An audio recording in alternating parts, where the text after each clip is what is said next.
Honda CR-Z Sport Hybrid. Everything a hybrid is and isn't. Introducing the Sport Hybrid. Hybrids are all the rage. Efficiency is more important now than ever. But at Honda, we weren't about to turn our back on hairpin turns and manual gearboxes.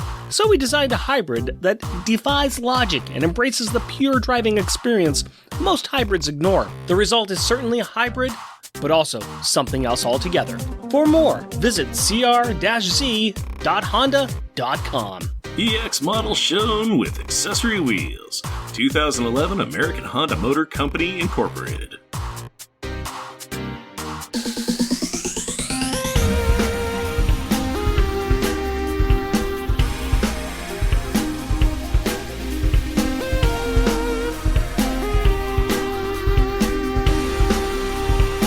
Welcome, dear listener, to our podcast. Jeff and Rick present Unpacking the Power of Power Pack, where we journey through each issue of comics that include a member of the most underrated Marvel series from the 80s while drinking beer. analyzing awesome and amazing adjacent adolescent adventures and absorbing alcohol. I am Jeff. And I am Rick. I will take it. I will take the random to banter. Though, I do not know the way. Random banter time, buddy. Talk to me, tell me tall tales and tantalizing tidbits of trivia. Today! LOTR, TFOTR. Yes, you have my pot, and you have my microphone. You shall not banter! Yep, it is the assembling of the Fellowship of the Ring. Why would I pick such a thing? This is the worst Fellowship of the Ring ever. This is the worst group of ring bearers. This is like getting Sauron and his amazing friends together. Yes, it really is, because they are gathering to throw the one reed into the fires of Mount Doom. The real reed, not the fake reeds, which there are many fake reeds. So I want to start off by saying, because if anybody's new to the show, they may be like, what the heck are you guys doing at the beginning of the show? And it's we haven't talked about it in a long time. We always take an ad from the book and we put that in front of the show as a bumper. Just something to get us in the mood. And yes, there's a lot of car ads in comic books for kids, which don't get that at all. Don't get that at all. Anyways, I just wanted to bring that up really quickly. It date stamps it, because sometimes it's video games or movies or a candy or cereal that doesn't exist anymore. And it's also a little bit of nostalgia where you go, oh, hey, I remember when Banjo-Kazooie came out. Oh, wow. And it gets you into the mindset of the era of when the comic was. Yeah. Or it's got men's jockey shorts. I don't know. Yeah. Anyways, we are recording this on a Thursday, which doesn't mean anything to anybody who's listening to this, because we always put this out on Sundays, 3 or 4 weeks down the line after we do the recording. So the fact that we're recording a day late doesn't mean anything to anybody. But I had to take an extra day because last night we had to euthanize our cat of 18 years. This is the oldest cat that we've owned, and it was hard. It was very, very hard. So, yeah, this is a cat that was gifted to us by a friend of ours. They had a few cats at their house, and the stray cat came up to their house and just plastered herself on the screen door. And they said, well, we can't take another cat at this time. Kind of acts like a Toby. And that was kind of a little inside joke for me and my friends, and we knew what it meant. Like, oh, it's a special cat. But we took it in, and my wife and I had that cat for 6 years before my daughter was born. And by that time, we had 2 other cats as well. And this was our house of 3 cats is now down to 2. It's a lot quieter. Oh, yeah. Well, it's quieter. Toby used to be quiet. She did develop her own voice in the past couple of years as she got older. In the middle of the night, she either forgot where we were or just was in pain or just wanted to annoy us at 2 o'clock in the morning, and she would start yowling in the hallway for attention. But she also liked to walk around with her claws out on hardwood floors, which meant that we always knew where she was. That walking especially, I'm missing that. It was very, very quiet in the house last night. So, yeah, the past couple of days have been kind of rough. Kind of rough on me. It's a pet. It's not, because it becomes more than a pet. It's a member of the family. It's a member of the household. It's like I was reading something recently where a kid was talking to their parents and going, hey, can we get a pet? And they're like, what about our dog? That's a pet. And like the kid's mind was blown because it was like, the dog is a pet. It's not just a furry 4-footed human that lives with us. That's a pet. Yeah. You get used to them and their mannerisms and everything. I know over the past 5-6 years, we've gone from a 3-cat household to a 2-cat household to we're at a 1-cat household now, and it's working towards 0. So, yeah. Yeah. I went upstairs, and our second oldest cat, now our oldest cat, Bert, he's suffering his own grief, and he's not acting like himself because him and Toby were very close. Mm-hmm. The third cat was not as close with Toby, and she's actually kind of like, yes, I have freedom of the house. Yeah, I don't have to deal with that anymore. It is funny how the pets interact as well with that, because I've seen animals grieve. Yeah. Our current cat kind of was a big jerk about our other cat, who was actually younger and had a bunch of cancers and stuff. And it was just like, wow, current cat, you're treating the cat we like more like a jerk. And then the cat got really sick. And it was just like, Herbie didn't seem to care that Bowie died. It was like, you heartless bugger. So, but yeah. I think our youngest one, Grace, I think she's got her own feelings on it. But there's definitely been a switch in power in the house. Yeah. I've gone through the loss of a pet before. This is brand new for my wife. She's never... Toby was... Well, there was a turtle that was in there, but Toby was her first pet that she had. Wow, that's amazing. Yeah, I've dealt with the pet loss for, a long time. She's never dealt with this before, and I knew going into this a long time ago, I'm like, as soon as we lose one of the cats, this is going to be hell. Mm-hmm. So, yeah. It's been kind of rough around here, and I'm sorry to do a bummer about this, but that's where my mindset's been for the last 36, 48 hours, something like that. Oh, it's okay. We're only a comedy show. I know. The one nice thing I will say, though, is that we went with, paid a little bit extra money for it, but we went with something called compassionate care, where we had a vet come out to our house, which... Gosh. We didn't have to go in somewhere, and we didn't have to do the sad walk of shame out of the building. It was wonderful service. The vet we had was absolutely fantastic, very compassionate, very understanding. I mean, it was amazing. So it's moving on. It's dealing with it. My daughter's doing pretty well, actually. That's good, yeah. She had a really tough time the first day we told her this was happening, and then she didn't want to see it actually happen, so she said her goodbyes. Last night was a lot of weeping all around. A lot of weeping going to sleep with my wife and my daughter. They shared a room both nights just so that they could both cry. Me being a strong, stereotypical man, I was fine by myself. It's much easier to cry by yourself when you're all alone. Stoically sat in a dark room drinking a whiskey with one single tear rolling down your cheek. Yeah. To be fair, the Tuesday night I didn't sleep. I was up with Toby all night long. So, well, yeah, especially because at work the next day, I'm just like, I'm dreading what's going to happen later on the day. I'm an absolute just wreck of a person, and I had no sleep, and I had meetings all day long. And by the last meeting, I'm just like, I don't care anymore. I don't care. Yeah. Don't care. Oh, it's a work thing. This is super important to my life. You know what I get to do when I get off work today? The last meeting I was in, too, was like, hey, we're going to go over the half hour. Can everybody stay? And I'm like, oh, my Lord. So I'm sitting there in this meeting that I don't want to be in anyways, and it's going longer, and I'm kind of complaining to a coworker, and then I get a text from this company. They're like, oh, we had a cancellation. We can come earlier. And I'm like, I have to go now because we need to get this done. We're going to do this now. And so I'm like, yes, I'm out of this meeting. What am I saying? Let's do something fun. We need to do something fun. Did you want to talk about something, or do you want to just dive into... We could talk more about pets we've had that we've loved that have passed. No. Okay, Jeff, why don't you give us a 2 cents replay instead? Let's do that. Doom is an insulting house guest, so Ben bounces to a bar, but Reed remains convinced that they need to help Victor because of reasons that Nathaniel and Val haven't told him about yet. So they go to Latveria, blow up a lab, and successfully transfer the missing parts of Doom's brain from Kristoff to him, thereby making him smart and magical again, so that he is able to hold up his end of the bargain that he made with Val, which was for him to help her defeat her father Reed. Now that the Ben, Sue, and Dragon Man at the bar was possibly the best part of the story that I liked the most, 2-sentence replay is over, why don't you give me a beer and tell me what our Power Pack pick is? My pleasure, my friend. Why don't you reach into that bag of yours and pull out some seasonings? What do we got? It's a 12-ounce can. It is Shump Nomad Australia Freshy Salt and Pepper Ghosts.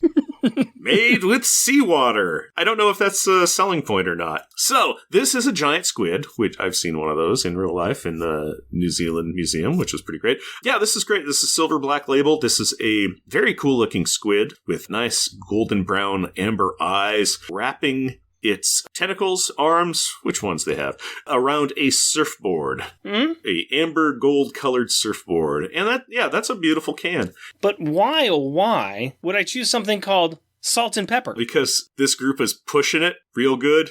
No, it's something simpler than that. Because, here is why. Our favorite father of all time, Reed Richards, has salt and pepper hair. Yes, and there are many Reeds. This is what happened to all those Reeds. That's what it's called. And they're going after a whole bunch of Reeds. So I thought, what's a bunch of Reeds? It's a bunch of people with salt and pepper hair. There you go. I like it. I made it simple here, man. Salt and pepper. And I figured it out. I could stretch farther, but salt and pepper hair. Done. You can't stretch as far as Reed. Few people can. This beer is a brainchild of Leonardo and Brooks. After a few staring at the beautiful ocean and fresh water on Sydney's northern beaches, the ocean mist and its fantastic smell had to be somehow put into a beer. Why not add seawater directly into the beer? And hey, isn't salt what they add to traditional gose in Germany? A few months later, here we are at Nomad, adding 2 buckets of salt water straight from Fressy to a gose with Nomad twist and adding our new favorite pepper variety from Tasmania. Gose is a historical style of beer brewed in the town of Leipzig, Germany. Unfortunately, there are only 2 traditional breweries still brewing gose in its own town. Craft beer has often resurrected and given a new life to. Yeah, you can smell the salt water. Yes, you can. You can really smell it because I cracked the can and gave it a whiff and I'm kind of like, that smells salty. That smells like salt water. It's a very pale, it's like a hazy IPA pale. Nice and bubble, flat head on it. But bubbles are coming up, yeah. Man, that smells like a bucket of salt water. It really does. But you know what? I don't know yet. I'm a little nervous to try it, but I'm going to. Try it. I'm sure it's going to be wonderful. It's going to be like saltwater taffy in beer form without the taffy. I wouldn't call it saltwater taffy. I would call it a bit of salt water. That's salt water. I would call it a bit of salt water. How did you drink it, man? You're supposed to sip it. That's interesting. I'm getting the salt water. The pepper does not come through as much as I thought it would. I kind of would like a little bit more kick on the pepper. I can taste it in there, but it's a little bubbly. You're getting that carbonation. It's very reminiscent of salt water, but it's not bad. I kind of like it. It's a pleasant saltwater beverage. The pepper is really mild, and it's really on the back end of the flavor profile, I think. A gose is not my favorite type of beer, but I like them. They're fine. Here is a ritual of mine when I go to the ocean. So I go to Cannon Beach or something, and I walk up to the surf, and I put a finger into the ocean, and I put a drop of salt water on my tongue. It's a thing I've done for years. I don't know why. It just is. It makes it real that I've gone to the ocean. I've touched the ocean. Oh, how exotic and exciting. A lot of very similarities in this. Probably less sandy. Less sandy. Yeah, less sandy. 4.5 ABV. So, I mean, you can drink the salt water all day long, man. Mm-hmm. This is great. Salt water has your blood salt level in it, so I'll just replace my blood with this beer. That ought to work, right? Yeah. I mean, it's not bad. No, it's not bad at all. It is just an interesting flavor. I had a friend's grandpa used to put salt in beer. He'd salt his beer, and I think he'd do that because the nucleation sites would make it bubbly. There was a period of time where I'd salt my beer as well, which people always thought was weird, and we were like, your beer tastes too salty, and it's like super weird. I'm like, yeah, I know, it's a thing I got from a friend's grandpa. This is a sweeter version of that. I don't know what it is, but it is. This is neat. This is unique. This is what I'm going to say, Jeff. Mm-hmm. This explains a lot about you, the fact that you salt your beer, and now I understand that about you. And this, for a period of time. Yeah, but it has affected you. It has changed you. This explains exactly who you are today. Mm-hmm. You, as a young man, salted your beer, and this is what we got. So and here we are. Full circle. Now I'm an old man with salted beer. Can you please give us the opening credits, you salty, salty man, you? I'll do whatever I want. I guess that's salty sounding. FF, issue number 3, July 2011. Whatever happened to all those reads? Credits. Writer, Jonathan Hickman. Penciler, Steve Epting. Inkers, Rick Magyar. Butch Guice, Steve Epting. Colorist, Paul Mounts. Letterer, Clayton Cowles. Editor, Tom Brevoort. Featuring The Future Foundation with Mr. Fantastic, The Invisible Woman, The Thing, Spider-Man, and Dr. Doom. Also, we have The Future Foundation with Franklin, Valeria, Dragonman, Mick, Tor, Turg, Tong, Leech, Bentley, Alex Powers, and Nathaniel Richards. Okay, Rick, let me get this straight. Val Richards has made a deal with Dr. Doom that if she got her family and the Brain Gang to fix the not-so-good Doctor's gray matter, then she gets a boon, a favor, a marker. Correctamundo. And now that she has this boon, this favor, this marker, she has called it in immediately and is using it so that Doom will help her destroy her father, Reed Richards? This is the track the train is on. And now it looks like everyone is on board with this? Yo, it's Reed Richards. I really expected that they were having trouble finding anyone that does not see a problem with this. All right, let's see what happens next. As 4 separate teams take off for 4 mini-missions from the Baxter Building, Nathaniel, Val, Reed, and Doom watch. And Doom says threatening words to Reed about how they will all return soon. And when they do, that they will surely bring Reed's doom with them. This all seems to be tracking, but I'm really curious about these mini-missions. Let's dig into those, can we? Sure. Who are we starting off with? The High Evolutionary. Ugh, this guy. Yeah, he is returned back to Earth because his ThinkQ app informed him that the Ascension engine he built and left when he thought it did not work was still running and may have completed its purpose. And now with the Thing standing in front of him with 4 moloids from the Future Foundation, 4 individuals who have superior intellect as a result of the machine, the big brain on High Evolutionary is kind of surprised. The subdued joy of the High Evolutionary causes the moloids to be pleased that he is pleased, and they bless him and they bless the Ben. All in all, this is way too creepy and uncomfortable for me and the Thing. So Ben just gives the pink-armored creep a letter. Next, we visit Rubido, the so-secret base of Diablo that no writer or artist at Marvel has ever found it again. Wait, Diablo. We've not talked about him before, have we? No, but I have specific memories about this guy.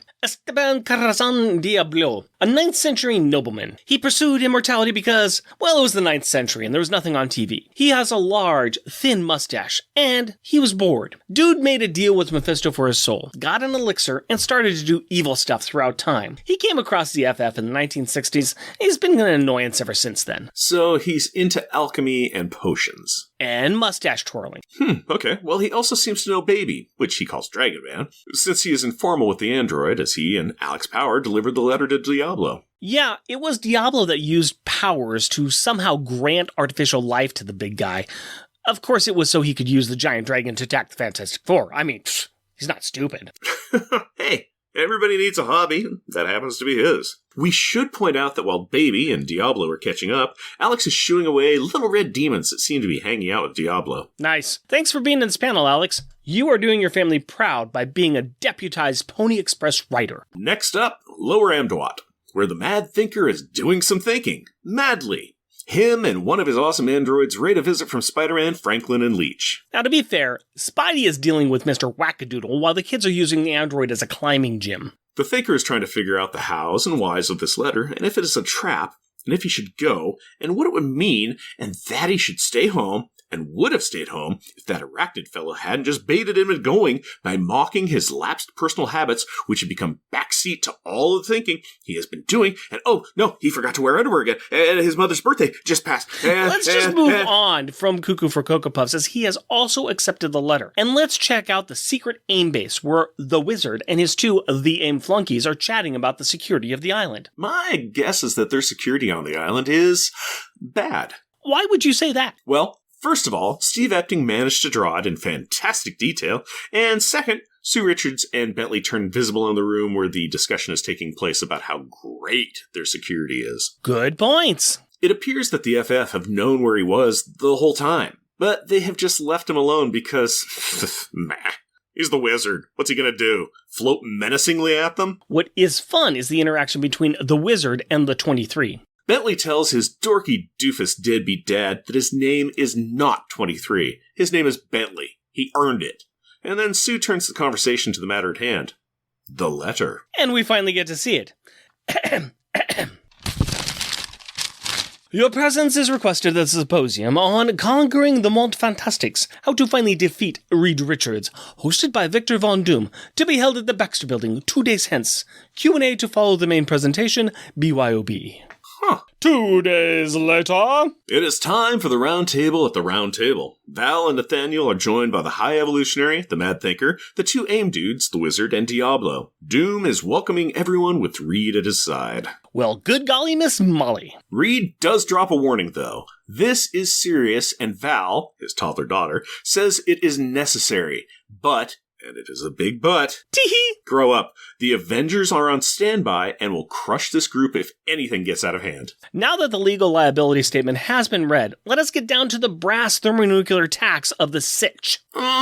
Before Val can start explaining the what's the what, Watu the Watcher shows up. Well, insert bad words that we can't say here because of the format that we have derived. Yeah, even Reed is worried now.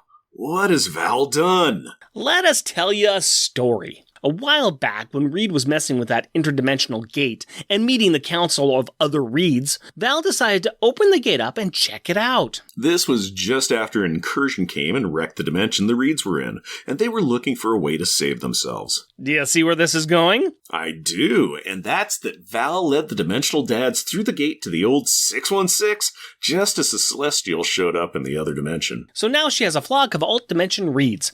The first thing they do is a standard Star Trek planetary reading, followed by mocking 616 Reed on his foolish priorities. Next, they refocus and try to develop new plans for stopping the death of worlds. High-Tech Reed starts to list off potential sites that have components they could use to build something big and bad. And, with that, they say goodbye to Val and walk off to cause their own mischief. Okay, and what exactly did those Reeds do then? Well, one of them went to the peak where Old Atlantis is. He met with 3 of the old Atlanteans, one from each of the races. Then, with the help of the other 2 Atlanteans, Reed stabs the Uhari one in the back of the head with a sciencey thing that shows memories. I need something like that for the test back in high school. You might want to rethink that, Rick, as it kills the person that it is used on. Details, man. The scene shows that the Uhari are plotting against the other great houses. Ooh, intrigue. Yeah, this Reed is sowing it and these other 2 guys are reaping it. And Reed is willing to help them deal with this problem, for a price, which cannot be good for those old Atlanteans. Let's check in on another Reed. The one I call Cyclops Reed because of his awesome shades. He's checking out the Forever City. That is the place that the High Evolutionary set up with the Ascension engine to quickly evolve those who stepped into the city. Oh, that place. I heard it went downhill when they got a new chef. Lost a Michelin star and everything. Anyway, Cyclops Reed is admiring the city and chatting with Mole Man. Now, Moley has a gripe. His moloids keep going into that city. It makes them smart, and they stop following him. He wants it to stop. He wants his people back, and he will whine if it doesn't work out the way that he wants. Cyclops Reed is interested in bargaining with this guy, wondering what the tricksy man of moles has in his nasty little pockets. Now let's check out the blue area of the moon where Professor X Reed, because he's bald, pompous, and sits in a floating chair, is chatting with the Universal Inhumans. Ah, yes. The Universal Inhumans. Remind me who they are? This is the ruling council of 4 colonies of non-human Inhumans. The Krees tried to kill them, and they set up shop here, the queens of which all became the brides of Black Bolt. Ah. Ula Undanta of the Incentaurians, this is the race that Yondu from Guardians of the Galaxy belongs to, Aldi Koek of the Badoon, Avo of the Wraith, and Unamai Whitemane of the Chimelians. Hey, I know that horse face. Nice to see some Power Pack-esque representation. So this Reed is offering a deal as well. In exchange for something, they want all the access to a small portion of the blue area of the moon for, archaeological endeavors. Oh, and they want a 55% share of all concession profits from the blue area gift shops. Bold move, Cotton. Let's see if it pays off for him. Well, the Queen of the Incentaurians has her lead telepath come over to provide some input. Liar! Pants on! Wheelchair on fire! Ooh, sorry about that, Bald Reed, but they're gonna have to turn you down with prejudice. What kind of prejudice? The extreme kind. The chameleon uses her powers to rip apart the hover chair, and the wraith, how do we describe this? sticks her tongue straw into his brain melon and melts him out of existence. But they discover that the other reeds pose a real danger to them, as brain straws also seem to suck up memories as well. Now let's check in with the cult of the negative zone. You know those dudes who worship Annihilus? Well, apparently they got a visit from the Infinity Gauntlet Reed. Maybe let's call him Michael Jackson Reed. He is there to have a chat with Annihilus. The priest allows this MJ Reed to use the interdimensional hologram phone thingy to have a word with his lord and master. The gloved one explains he is from another universe and needs to use the negative zone. He's gonna have to open up a big hole and wants to know if that is cool. Sure, if MJ Reed will leave it open for Annihilus's armies to use. MJ Reed says that he has no problem with that at all. I do not know if I should believe these two, or really believe these two. Okay, that was all in the past. Now we meet up with the remaining Reeds who are looking at some construction they are building. They are bummed that Wheelie is missing, but they have found a workaround for his unapproved use of PTO. Good. Well, I guess it is time to sacrifice the 616 for the greater good. Let's start a war! Yup. Okay. The only way to start a war is if you actually wrap it up in a cover and present it to people. And that's what we're going to do right now. We aren't going to. We're going to describe the cover that got made for this issue, and we're going to go with that. That's our plan. So, we have a pretty cool cover here. We have a cover that fits, I think. We have the one, the only Stretchy Reed that we know and love, and he's kind of like stretching up from this mob, and he's going, ah, with a yelling face. And down below in this blue highlight, we have a council of reeds. We have a bunch of reeds down there. I think we've got one that's kind of like a Deathlock reed. We've got looks like a scaled up reed with a beard. We've got a reed with a gigantic brain. I don't know, who's your favorite reed down in that mob? You know, I am a sucker for business suit Reed just because it's just so generic of all these other people trying to distinguish themselves. He's just wearing a suit and a tie and he's just like, yeah, that's me, I'm Reed. I'm really kind of digging the one above it, which I'm going to call Barbarian Wizard Reed with a bald head and a scraggly beard and what looks like armor and stuff, which is kind of funny because he's like, to me, he looks like he might be a sorcerer or magician Reed. I like the Starbrand Reed. That's kind of a deep pull right there. Yeah, that is. That's really kind of neat. There's good stuff. Yeah. I do like the aspect of the Council of Reeds where you can just, what do you want him to be? You want him to be Professor X? Go for it. You want him to have a fusion reactor venting out of his back? I don't care. Go for it. One that's got a future brain Reed? I don't care. Yeah, have your big old grape head. This, of course, is done again by Daniel Acuna, who's been doing all these FF covers. And I like this one. I like the fact that it's very much tied into what this is. It's Reed dealing with the Council of Reeds, and this is where we're at. Yeah, what's kind of neat about it, too, is that they're not all Stretchy Man. They're all their own thing, baby. From adventurers to infinity gauntlets to technology to whatever it is. They're all doing the same thing, too. They're running away from the bad in the universe. We've got these bad guy Reeds. Well, they're not bad guys. They've got a purpose that they're doing. They've got something that they're actually running and trying to accomplish. They are trying to do the greater good, but they're willing to sacrifice things to do that because they know that things have cost. Which means that they are very big picture Reeds and not small picture at all, considering they're willing to sacrifice the 616 to be able to move on to getting back to doing big things for other things. They're like, okay, yeah, if the cost is this universe, that's fine because we can help thousands of other universes. So losing one is a small price to pay for all the billions of other ones we can do. Yeah. And we've actually, you probably haven't, but I know I read some of the past stuff that has gone on in this Hickman run where he really introduced these Reeds. Reed had an opportunity to get involved with them. So these are the Reeds that are remaining. The rest of them were destroyed in that incursion, and Val kind of saved them. These are the Reeds we have left over. These are the remnants of the Reeds. I knew that there was a Council of Reeds, and I hadn't read anything about them in their full force or even in their smaller force. I had very familiar with what was he called? The leader? Not the leader, the maker! That's what it is, yeah. I'm much more familiar with him, in fact, because I read some current Got Dropped After 5 Future Foundations where he was an important part of that. So we'll be seeing him again in the future on our show. Yeah, some point in time, we'll get there. Having the Reeds in here is very cool, and we'll get into this more in the next book as they start to talk about the problem more, as they start to figure out, okay, what are we going to do about these Reeds? and how they are the real problems that we see of them. But you can tell that they've all got their own special talents, like we said. You can tell that they've all got their own pieces that they're trying to do, but they have one common goal and they're working together, which makes them even more terrifying. Yeah, and they call each other brother as well. Well, you have to make these concessions. You have to figure out how we're going to talk about things. Here you go. My job is working on projects. I work on a giant project at work. I'm developing Paid Leave Oregon. And the number one thing about a giant project like that is you need to, as part of the creation of it, you need to define terms. And you need to have, on a very basic level, what are we going to call things? This is the thing that's going to happen. This is going to be an object that we are going to be interacting with in order to serve customers.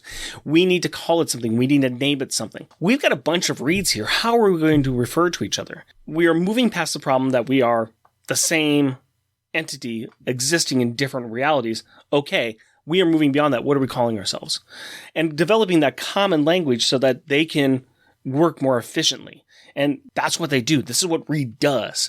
He works efficiently. He tries to build things. He tries to solve problems. And now you got a bunch of them working together. So ego is going to come into this, of course. But if you've got a goal that you're working towards, then you make these decisions early on so you don't have the problems later on. I'm not sure. Is Infinity Gauntlet Reed the one that's in charge of this? Because it kind of seems like he is. I want to say that they work together. I think that depending upon the project, who's got the experience, because when they show up, they're kind of like, okay, what's the problem here? Where are we at? How are we going to solve this?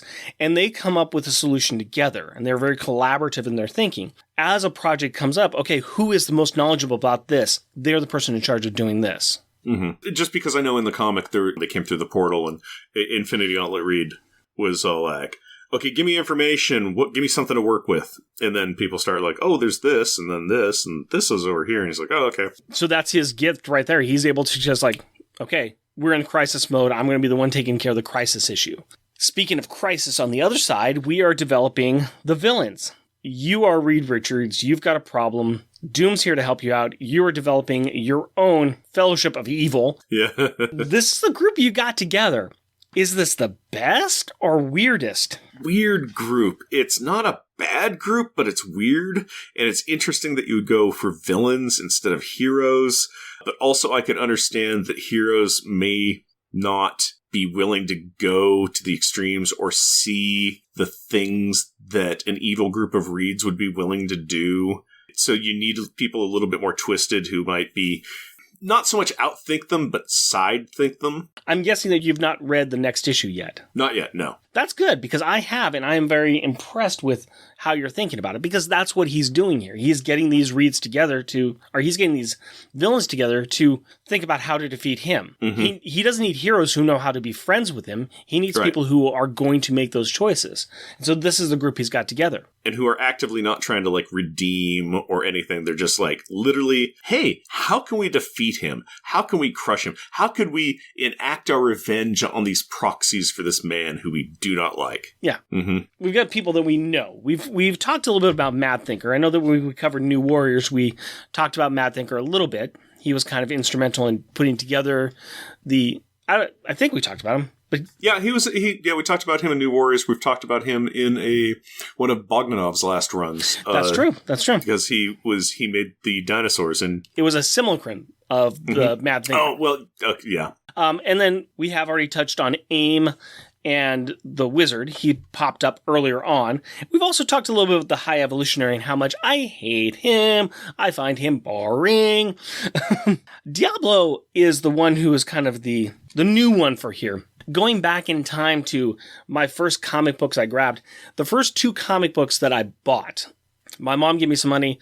We're at a convenience store. There's a spinner rack over there. Grab a couple comic books. Me not know comic books at the time. Me just grab whatever we knew. The things I knew back then were Incredible Hulk and Fantastic Four. So I grabbed an issue of Incredible Hulk. Happened to be guest starring X Factor. Nuff said. The issue of Fantastic Four didn't really interest me too much, but I do remember it. Crystal was on the team at that point in time with Ben and Johnny and Miss Marvel. And I think that's right. That feels right. They were fighting Diablo at that time. And Diablo they just fought him. He had been wrecked by the thing. And like all of his bones were broken. And he was in a hospital. And he was able to get his mustache in his mouth and suck on his mustache where he had this recuperative potion on it, and he was all fine. And then went off to do some bad things against this Fantastic Four. I would be eating that restorative potion all the time since my mustache is in my mouth like 90% of the day. You are a salty, gross man, sir. A salty, gross man. Anyways, Diablo is one of those villains that Fantastic Four has had forever. And so, have you run across him at all? I have seen him in other stuff. He is perpetually a character that I'm like, what's this dude do again? He's got potions and immortality and he's evil. But he fades away into the memory vault all the time. And I acknowledge him now, but he literally was a character that just like, who the heck's this guy? It's Diablo. He does potions and stuff. Oh yeah. But what does he do? I will say this, having him be in here as part of the magician part, or any magic that can come up, okay, fine. You've got the wizard who understands technology, he builds things. You've got the mad thinker, again, he's a mad thinker. I mean, it is in the name. High evolutionary, he's looks at a lot of the future stuff. He's very much that mold. So you've got an interesting mix here of people that can provide some interesting things. I think it's kind of a cool group. I think it's interesting. I could see it falling apart so very fast. Yeah, perpetually. But it is an interesting group. It is an interesting choice of people. And it's an interesting fight that we got here, too. It's an interesting problem that's being proposed. We have these reeds who are doing some bad stuff. Mm-hmm. It's a cereal. Oops, all reeds. Let's get into the final thoughts. I think we can kind of talk through some more stuff here as we go through it. Jeff, let's talk about some Gallery of Greatness. We've got this nifty round table room where we put all these villains and we're talking about things, and the walls are bare. We need to put some artwork up to really get the juices thinking about the problem that Reed and Doom are putting up with these people. So, back up. Let's talk about some joke ones here, my friend. Backup joke ones. What do you got? My backup joke one is on Marvel Unlimited, page 5, and I call it Shoe Fly, Don't Bother Me. And this is when Baby and Alex are delivering a letter to Diablo, that character we were just talking about, and Alex is literally shooing away little homunculi, little imps, little flying devil creatures. Yeah. The one page where we got Alex, nice. The one panel we got Alex, fantastic. We got him here. Good job. I would like to move your attention to one panel to the side, and I'm going to tell you about my top joke one, since we're on the page and we're right there. And I'm going to call this one a Diablo mansplaining. I thought about doing a manspread joke on that. I really did. I really, really did. It's Diablo leaning back. He's sitting on this stump, and there's all these limbs around him, and he's using them as his chair, and he's leaned back, and he is just disparaging these people who are coming to visit him, and his little imps are flying all around, and he is spreading for all he is worth. Dear me, oh my, wow. Thank you for playing. Oh man spreader. Yes. Yeah. So that was my top joke one.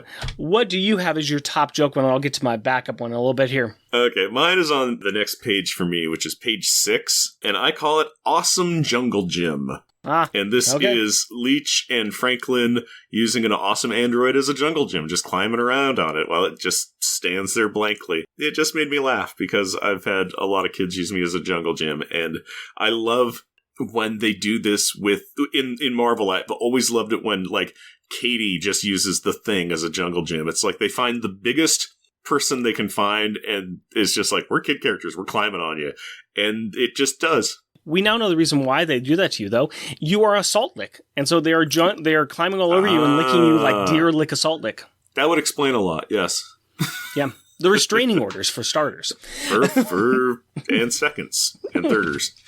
So I would like to talk a little bit about my backup joke one, and this is where we have Professor X Reed going and talking to the Inhumans, and it fails badly for him, and his brain becomes a milkshake. So he is now Milkshake Reed, and I found it funny in a grotesque, horrible way. Yes. Milkshake brain. I know the one, yeah. My milk brain brings all the bugs to the yard.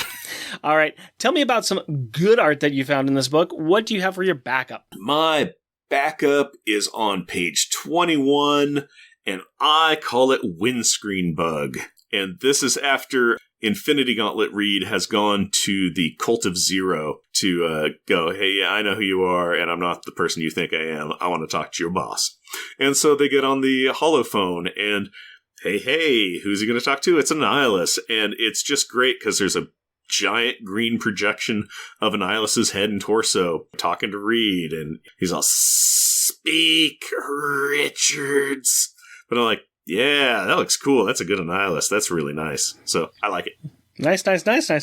I would like to go back to my page where I've got the milkshake read.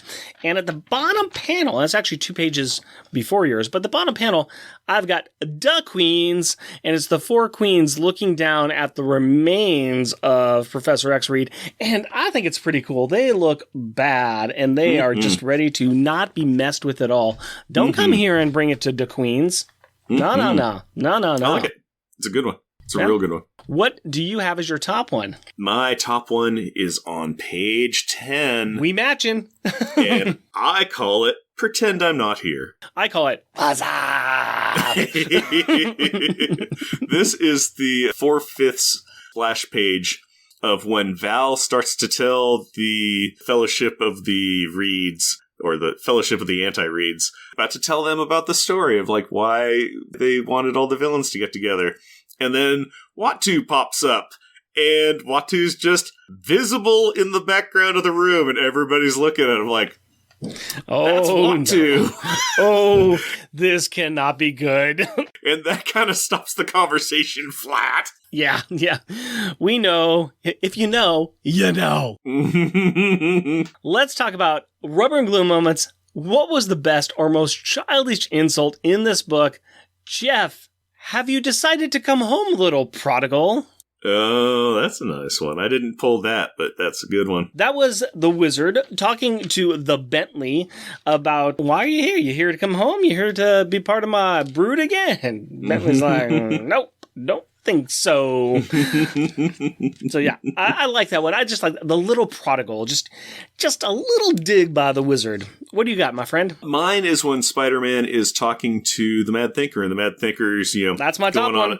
Oh, it's good, but going on the diatribe, yeah, but it was just, the Mad Thinker's like, what do you think I should do? Quick, don't think about it. Just tell me your thoughts right now. What should I do? And Spidey's all, oh, I would prefer that you stay home. Maybe take a bath. Maybe brush your teeth. That's it. I accept the invitation. Yeah, of course you do. I love that. I am going to insult all of the things I dislike about you right here. No, I like that one a lot. That was my top one. I couldn't put that one down. What do you have as your top one? My top one is when the Council of Reeds is talking. They've just gone through the portal that Val discovered that her dad made, that she's like, yeah, I found the portal that you shouldn't have made, that you weren't supposed to make, that you made. I opened it. And you have these Reeds that have escaped to the 616, and they're like, okay, what's going on here? And Tech Reed or Cyclops Reed is all looking, and it's like, oh, there's standard Earth, it's this. It doesn't really have any high-tech energy sources or anything. And he's like, God, Reed, what have you been wasting all your time on? At which point, Professor X Reed is family picnics, I'm guessing, while he looks at Val. Yeah. The only reason I didn't really take that one is because Reed wasn't there to take the punch. That's the only reason I didn't. But acceptable.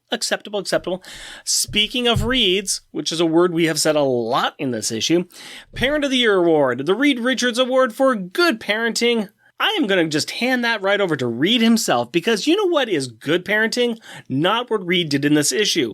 Reed, in an effort of bad parenting, sent his kids out, the kids he is in charge of taking care of, he sent them out to talk to his enemies.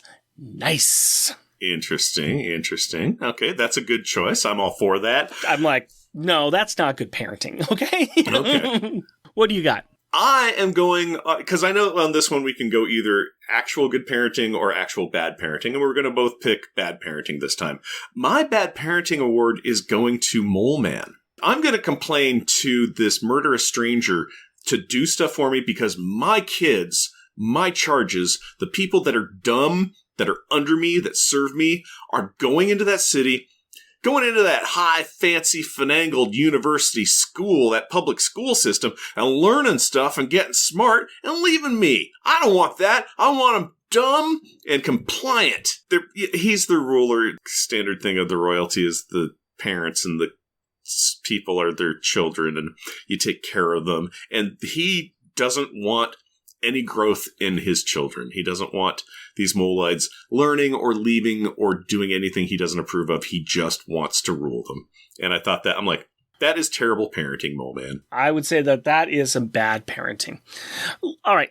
We got that out of the way. The award has been given. Now we just need to figure out who we are going to say is really popular and who's really shunned.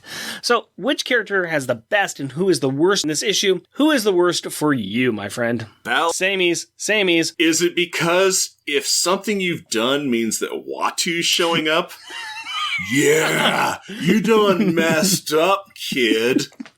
Watu's here. You made bad choices bringing over the reeds and kicking this thing off. You have made bad choices. And didn't tell her dad about it in any kind of timely fashion. Yeah, she didn't do it. It was an accident. It was a whoopsie. Yeah, it was a whoopsie. Yeah. Watu's here. Watu. Let's see, who do we have as our best? I've got Bentley. Oh, interesting. I like that. That's an excellent choice. He stood up to the wizard. He stood up to the wizard. That's he stood up to the wizard and was like, nope. I saw what you bring to the table, and it is subpar to what I'm getting on my side. They may not be evil, but they are better than you. So I appreciated Bentley just looking his dad in the eye and saying, nah, we don't got this no more. We ain't this. So I gave him some props for that. What do you got? Okay. I really like that choice. That is an excellent choice, and I want to rethink mine, but I've already chosen. I'm going for original flavor Reed. This is, I think, possibly the first time. Yeah, he's trusting his family. He's trusting his daughter. He's trusting his father to be guiding him in the right way, even though he's like, I do not like this, but I can get in my own way on a lot. I'm going to trust my family in the decisions they're making and follow through on that. But also, if these cats step out of line, they're getting swatted.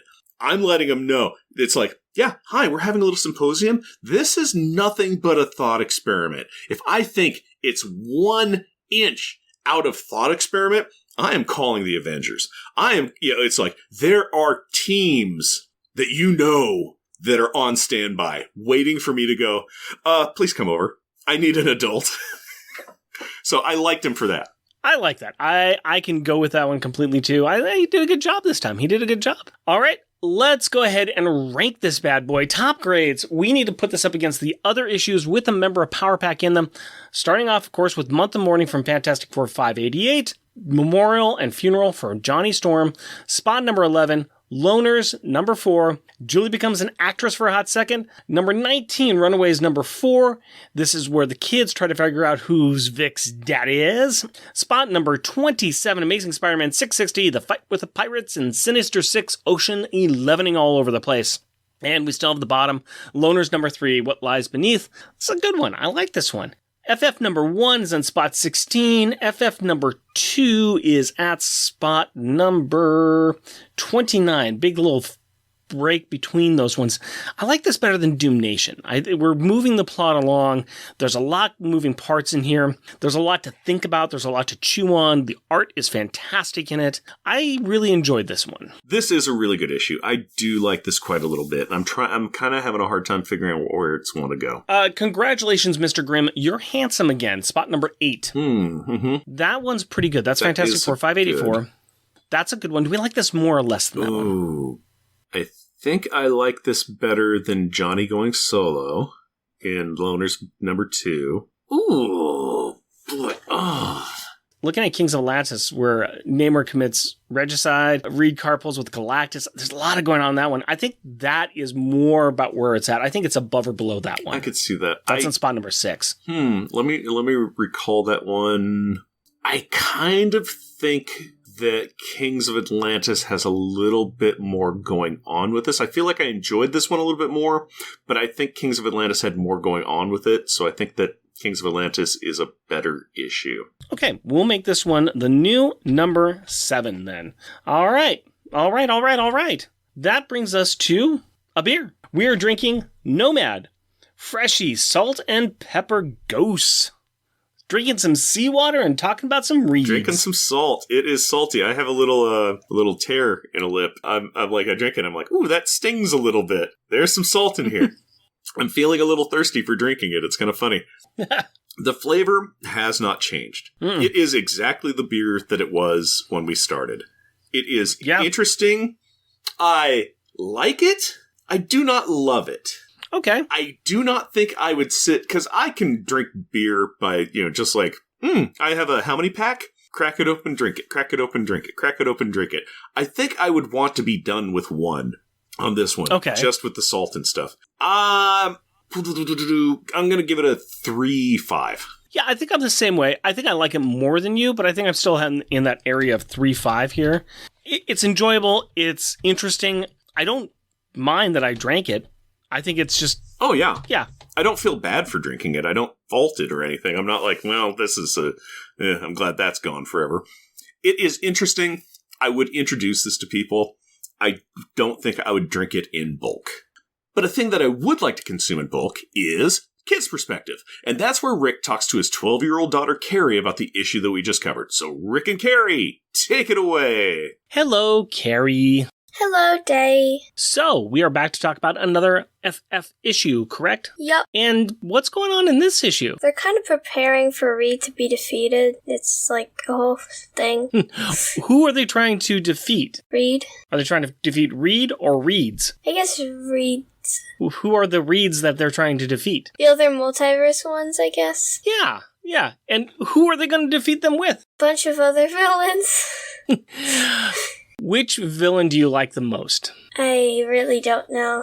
I don't know. I kind of like Doom, most of them. I don't know why. It's just... Well, because Doom's powerful, and he will crush you. He will crush you if you don't like him. Yeah. What do you think about this overall thing? It looks like the Reeds have a whole bunch of plans, correct? Yeah. They want to start a war. Yeah, they want to start a war, and they're setting up a whole bunch of different plans, and they're trying to get things done. It's a whole lot of a lot, isn't it? Uh-huh. Did you enjoy this book? Yeah.